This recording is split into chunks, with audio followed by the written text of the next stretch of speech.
episode of The Ordinary Gentleman.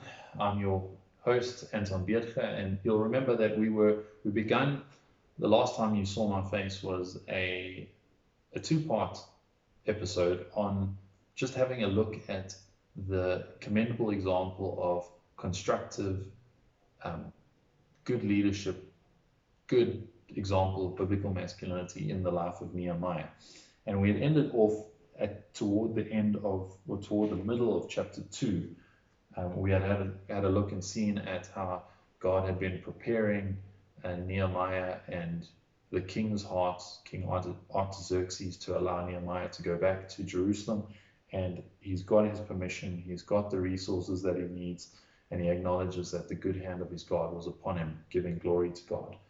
But now we pick up, and we see that he travels to Jerusalem, and in verse 12, so I went to Jerusalem and I was there for 3 days. This is verse 11. Then verse 12, then I arose in the night, and a few men with me, and I told no one what my God had put into my heart to do for Jerusalem. There was no animal with me but the one on which I rode. And I went out by night by the valley gate to the dragon spring and the dung gate. And I inspected the walls of Jerusalem that were broken down and its gates that had been destroyed by fire. And he does this covert reconnaissance mission where he actually takes stock of what's been done. And just there again, I think as men we struggle with laziness, and that means that we often don't put in the planning that is required. And here we have Nehemiah, prior to just coming in and presenting his proposal to the leaders who were already in Jerusalem, the prominent men and nobles, we find him, rather than doing that unprepared, he secretly goes and inspects the walls at night so that he can fully gather all the data that he needs and formulate a plan which is going to be persuasive. And we mustn't discount this. This is something that we need to do. We need to count the cost. We need to be putting in the grunt work in order to be effective when it comes to doing something which is visible. And so he does what is necessary. He's doing it at night. That's hard. And he probably would have preferred to sleep. But he's willing to do the hard thing. And we as men often need to be doing the hard thing rather than just looking for the easy route. If it needs to be done at night, it needs to be done at night. If you need to pull a longer day at work, you need to pull a longer day at work. If you need to put aside your cell phone and your book, or whatever it is that you're wanting to do in order to serve your wife and your children, then you need to do that. Masculinity is about doing what is required to fulfill your responsibilities. It's not about doing it when it's convenient. And we see that here with Nehemiah. Then we see in verse 17, then I said to them, you see the trouble we are in, how Jerusalem lies in ruins with its gates burned. Come, let us build the wall of Jerusalem that we may no longer suffer derision. And I told them of the hand of my God that had been upon me for good, and also of the words that the king had spoken to me. And they said, let us rise up and build. So they strengthened their hands for the good work. And here, just to realize, this is really good, effective leadership. And partly the success that Nehemiah experiences is due to the preparation that he had put in previously. So we have the use of both rhetoric in terms of being persuasive in the way that he speaks to these nobles and officials, and we have him encouraging their faith and urging them based on evidence that he has God's favor upon him, that they ought to also act in faith. And this was very important because Nehemiah couldn't have built the wall on his own. He needed to persuade these men that this was something worth doing. And of course, we see later it was a very dangerous thing to do, which I don't think took them by surprise. And so we see really good, effective leadership here. And we see a proposal being brought. He's not just saying, guys, we need to do this. He's not just whining about the walls being broken down. He sees the problem. He formulates a plan. He presents the plan. And we need to be willing to do that as well. We don't just identify problems, we need to come up with solutions as well. He also goes at the same time with confidence. And that's very important in order to be a good leader. Not arrogance, but confidence. He needed to inspire them that this was something that was not only reasonable to do, but that was going to succeed. And he seems to do that because they say, let us rise up and build. So that, again, is just something that I think we can learn a lot from, because the fact is that even if you're not a leader in the traditional sense, in terms of being out in the workplace and being a manager or being an elder in your church or whatever the case is, the fact is that as a man, you are built to be a leader. God has given you certain qualities which make you a good leader. And so in one way or another, you are going to be called upon to lead. And the way that you do that is by putting in the planning that's required, by having the confidence, and then realizing that in order to be an effective leader, you need to actually bring those you are leading along with you. You don't force them to come along with you. He didn't threaten these guys. He persuaded them. And that persuasion is going to partly be effective as people are able to look at your life and see something in your life which is worth following. They're not going to follow someone who they are not confident in. Moving on to verse 20 of chapter 2, says, so basically Sanballat, the Horonite, Tobiah, the Ammonite, are opposing this thing. They hear of it and they threaten, and they accuse them of rebelling against the king. And Nehemiah just responds, the God of heaven will make us prosper, and we, his servants, will arise and build, but you have no portion or right or claim in Jerusalem. And so the fact is that when you're out there making stuff happen, there are going to be people who are upset. And so having those who are in disagreement with you is not unusual, especially for a leader. And so we see the same thing in Nehemiah's life. He has this opposition. But we see again just a reliance on God and an unaggressive but factual response. He responds to these guys. He doesn't allow them to get under his skin. He responds, and then he takes responsibility to continue being faithful. If we move on then to chapter 3, verse 1, we see then Elisha the high priest rose up with his brothers the priests, and they built the sheep gate. They consecrated it and set its doors. They consecrated it as far as the Tower of the 100, as far as the Tower of Hananel. And next to him the men of Jericho built, and next to them Zaccur the son of Imri built.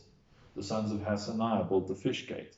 They laid its beams and its doors, and bolts and its bars. And next to them Meremoth the son of Uriah, and so on it goes. And we see that there is a massive amount of organization that's gone into this. And this again goes back to that grunt work. Nehemiah had to prepare. Nehemiah had, now whether he came up with all this, I don't know, but I'm going to assume that he did. And so he had to organize things. And I think often as men, we think of organization as being the ladies' forte. And thank God for the fact that often our wives are much more organized than we are, and they prove to be incredibly helpful. I know my wife has been and has helped me to grow in that area. And yet that doesn't excuse us from being organized. We need to be organized, because if we're not organized, we're going to be chaotic, responding to the chaos all the time rather than getting ahead of it and actually making stuff happen. And just in terms of that taking of responsibility, I'm just thinking of a specific example, for example, punctuality. If you are not organized, you're not going to be able to be punctual, which is going to mean that your word becomes worthless because you're not there when you say you're going to be there. You're going to be taking other people's time for granted, which is just not a kind thing to be doing. So just that's one example of one of the ramifications of being disorganized. You can't be as effective as a man if you're going to be running around responding to chaos all the time. You need to get ahead of that. You need to take responsibility so that you're not feeling like you're being battered and tossed to and fro by life all the time. So we see good organization here on the part of Nehemiah. Then we see verses 13 and 14 of chapter 4, verses 7 to 9. We see Sanballat and Tobiah crop up again, and they get angry that the work on the wall is going ahead, and they plotted together to come and fight against Jerusalem and cause confusion in it. Again, we see Nehemiah praying, and we pray to our God, and we set a guard and protection against them day and night. So again, we see a reliance on God, but not God, please sort out Sanballat and Tobiah. No, God, please protect us. And then he goes and sets a guard. In Judah, it was said, the strength of those who bear the burdens is failing. There is too much rubble. So there's some propaganda going on there. I stationed the people by their clans with their swords and their spears and their bows. And I looked and arose and said to the nobles and the officials and the rest of the people, do not be afraid of them. So here we see, again, leadership. He's putting their minds at ease, helping them to have perspective, reminding them of the fact that they are doing a good work which is blessed by the Lord. Do not be afraid of them. Remember the Lord who is great and awesome, and fight for your brothers, your sons, your daughters, your wives, and your homes. And I won't spend much time on that, but just again, to realize that God has given us a responsibility for other people, and we're not free to just give in to our own laziness, our own fearfulness, and our own weakness. We need to be getting ahead of those things so that we can fight for our brothers, our sons, our daughters, our wives, and our homes. And that fighting is going to obviously look very different depending on what you're facing. It might be a physical fighting, such as in a war situation. It might be you going out and working hard every day. It might be many other things. But the fact is we have a responsibility. We've been made to fight for these people, and they're depending on us to do that. And God will bless us as we do that. But checking out, waving the white flag of surrender, that's not biblical masculinity. So that is not an option for us. From that day on, verse 16, half my servants worked on construction, and half held spears, shields, bows, and coats of mail. And the leaders stood behind the whole house of Judah. Those who carried burdens were loaded in such a way that each labored on the work with one hand and held his weapon with the other. And each of the builders had his sword strapped to his side while he built. So this again is just another example of masculinity. This must have been very difficult. To build while holding a weapon is very difficult. It must have been so annoying to have to do this, and yet they knew that the work on the wall needed to go ahead, and they knew they had to fight for their homes and their families and their wives and their children, and they made a plan. And again, I think this is something which is central to masculinity. We need to make a plan. Unfortunately, under the curse, after the fall, the work that we need to do is difficult. There's going to be thorns and thistles. By the sweat of your brow, you are going to get your food. And we see some of that over here. But the fact is that not sweating and not dealing with those thorns and thistles is not an option. Those thorns and thistles do not excuse us from actually doing what we've been called to do. We need to make a plan. And sometimes that's going to be inconvenient. Sometimes that's going to be difficult. Sometimes it's going to be uncomfortable. In fact, I would suggest that most of the time that's how it's going to be. So don't be surprised at that. Don't keep on thinking that there's a break coming, there's a rest coming. Keep on complaining about the fact that life is as tough as it is. The fact is that it is tough, and it's tough because of our own sin. So make a plan. And if that means inconvenience like holding a sword while building, then that's what we've got to do. So we labored at the work. Half of them held spears from the break of dawn until the stars came out. Then Nehemiah also makes some very good and practical changes. He appoints a trumpeter so that they can be spread out, and yet they can rally to the point of contact should a fight break out. He also gets everyone to spend the night in the city so as to be able to protect one another. He is doing this as the leader because he realizes that he has a responsibility, and if he doesn't make a plan, he's going to be at fault if he doesn't actually do something in order to ensure their safety. This was his responsibility, and he takes that responsibility. And interestingly, at this point, he still hasn't been elected. He is just taking the initiative, which again is just incredible. And I think something that we can really learn from. In verse 16 of chapter 4, so we're jumping back a little bit here, but just thought this was really good to see.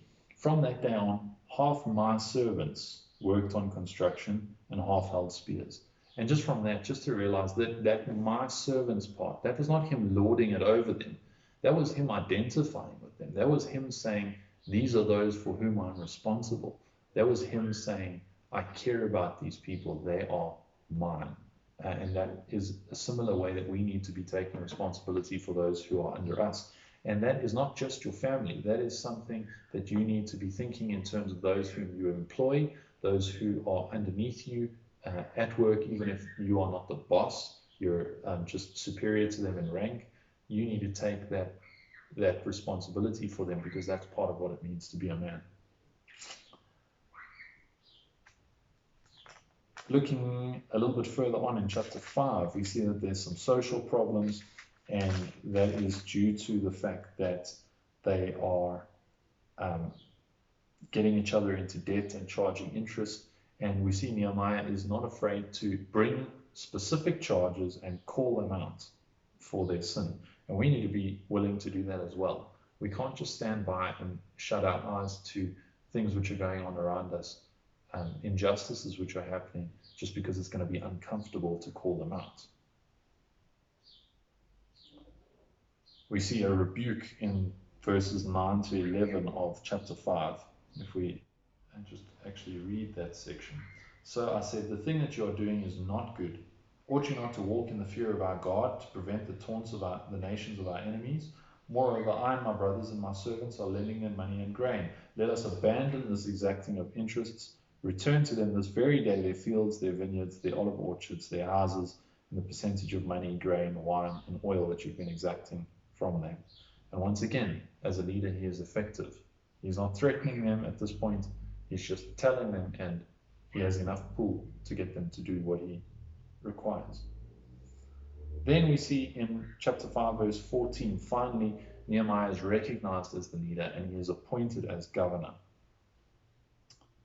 Moreover, from the time that I was appointed to be their governor in the land of Judah, and so it goes on.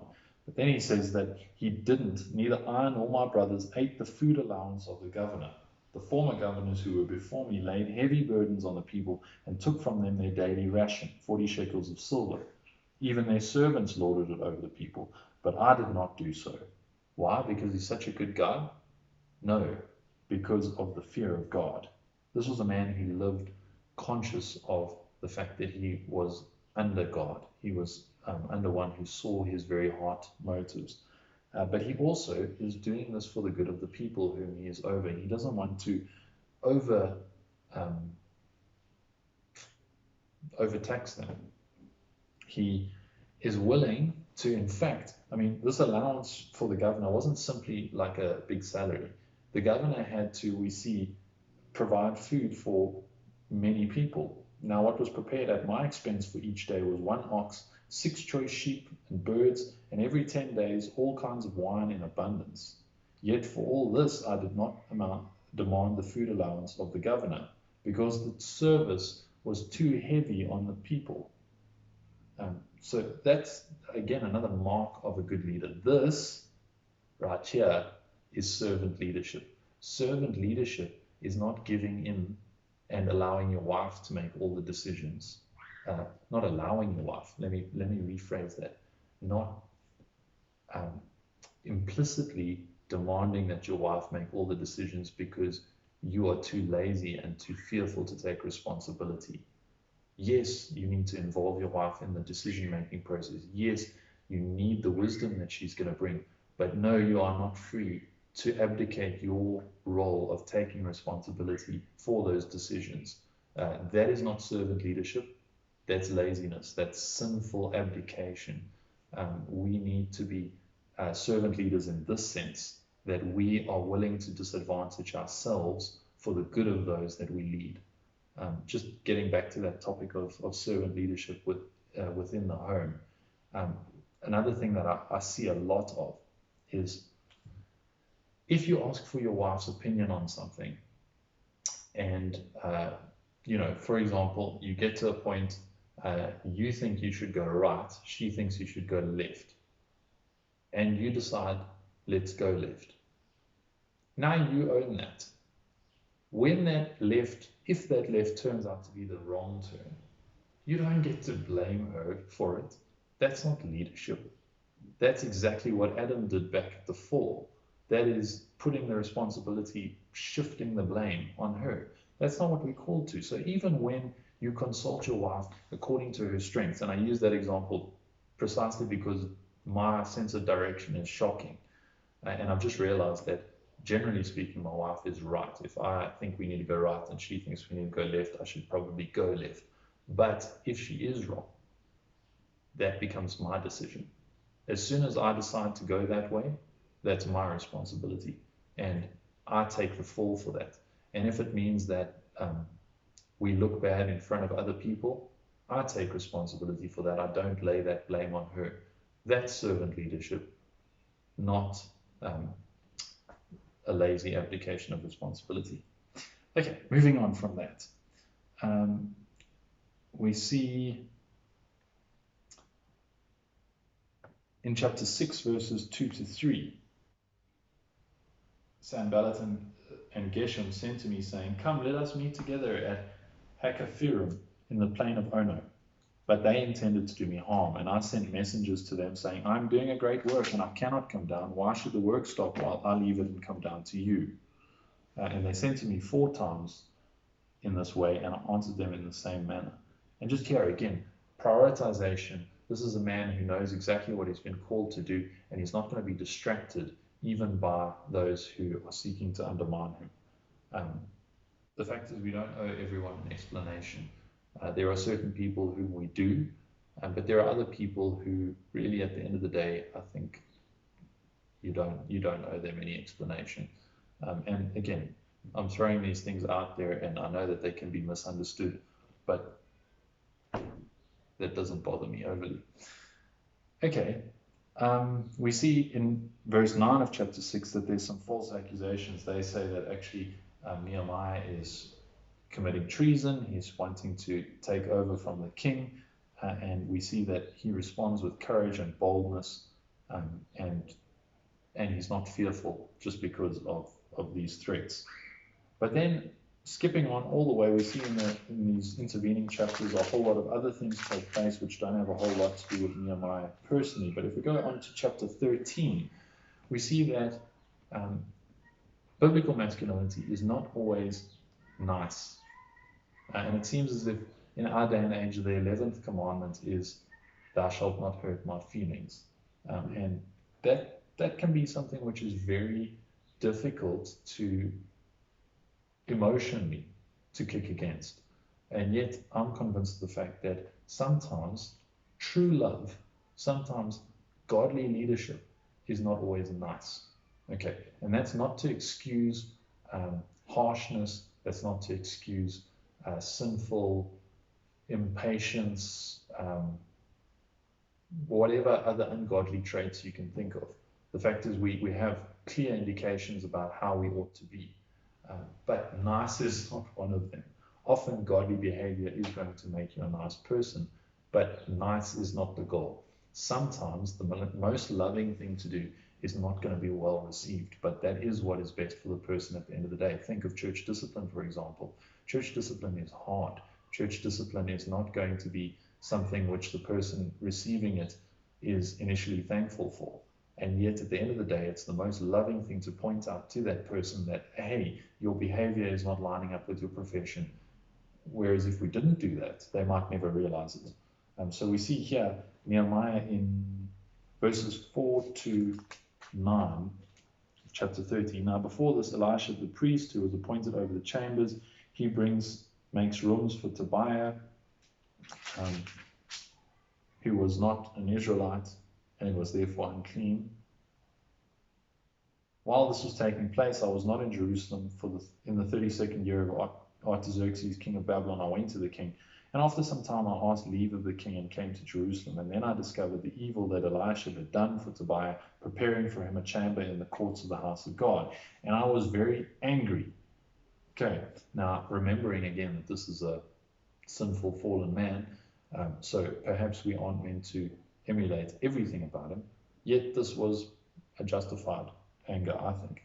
And I threw all the household furniture of Tobiah out of the chamber. Then I gave orders, and they cleansed the chambers, and I brought back the vessels of the house of God with the grain offering and frankincense. A little bit further on, we see that they're busy there's merchants selling food on the Sabbath. He says, what is this evil thing that you're doing, profaning the Sabbath day? Did not your fathers act in this way, and did not our God bring all this disaster on us in the city? Now you are bringing more wrath on Israel by profaning the Sabbath. And he commands that the gates be shut. And I warned them once, so the merchants and sellers of all kinds of wares lodged outside of Jerusalem once or twice.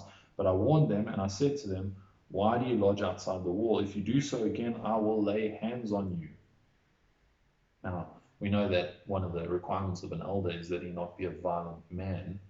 And yet I think we can understand that requirement in light of things like this. Now, I'm not saying that this is the only thing that I'm going to draw my understanding from, but this is an example of something I'm going to draw my understanding on. I think the violence that is spoken against in 1 Timothy 5 is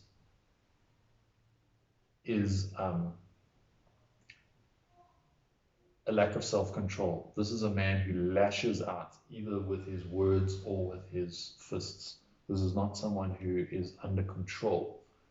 What we see here with Nehemiah is not someone out of control. This is someone who is threatening to use force to enforce the law of God as the governor, and that is fully appropriate for a governor to do. And so, yeah, I just think that helps us to understand other parts of Scripture. A little bit later on, there's been intermarriage with the pagan nations. Half their children spoke the language of Ashdod, and they could not speak the language of Judah. And I confronted them, and I cursed them, and I beat some of them, and pulled out their hair. So, not exactly what you expect to see from some sort of an upstanding individual. And again, how much of this was right in his case, I don't know. God never gives any commentary on it. And yet, I think that there is something that we should be asking ourselves about here. Does biblical masculinity always look meek, mild, and nice? I think not. Regardless of whether you actually think that he was right in the way that he confronted and dealt with these people. But yeah, we see a lot of responsibility, we see a lot of confrontation, we see a lot of enforcement in this chapter 13, we even see violence. But all the way down in verse 31, right at the very end, thus I cleansed them from everything foreign, and I established the duties of the priests and Levites, each in his work. And I provided for the wood offering at the appointed times and for the first fruits. He provided, and that again is something which is central to masculinity, is this idea of provision. God provides for us as our Father. As fathers, we provide for our children. And here we see Nehemiah as the governor providing for his people once again, just a sense of taking responsibility. The people needed this, so they needed wood for the offering, and so instead of throwing his hands up and waiting for someone else to do something about it, he did something about it. And that is how we can be productive and constructive men in the communities in which we find ourselves. And then the very last verse, just again, we see the motivation of Nehemiah for all of this, which ought to be our motivation as well as we pursue biblical masculinity. And that is, remember me, oh my God, for good. This was all done because Nehemiah lived coram deo in the face of God. And so this was for the Lord's smile, not for man's recognition. And that's the only way that we're going to be men who are pleasing to the Lord, is if we stop worrying about what other people think and worry about what God thinks. So I think, just to summarize, I think Nehemiah is someone we can admire. I think he's a man that we can emulate in many respects. But ultimately, just a reminder that he was just a man. He was not perfect. And so we need to look at him, yes, but beyond him, to the ultimate man, the Lord Jesus Christ. And hopefully, as we've looked at Nehemiah, we've been able in some small way to see something of what it looks like to be a Christ-like man. And so, as always, may we be found faithful as we pursue biblical masculinity.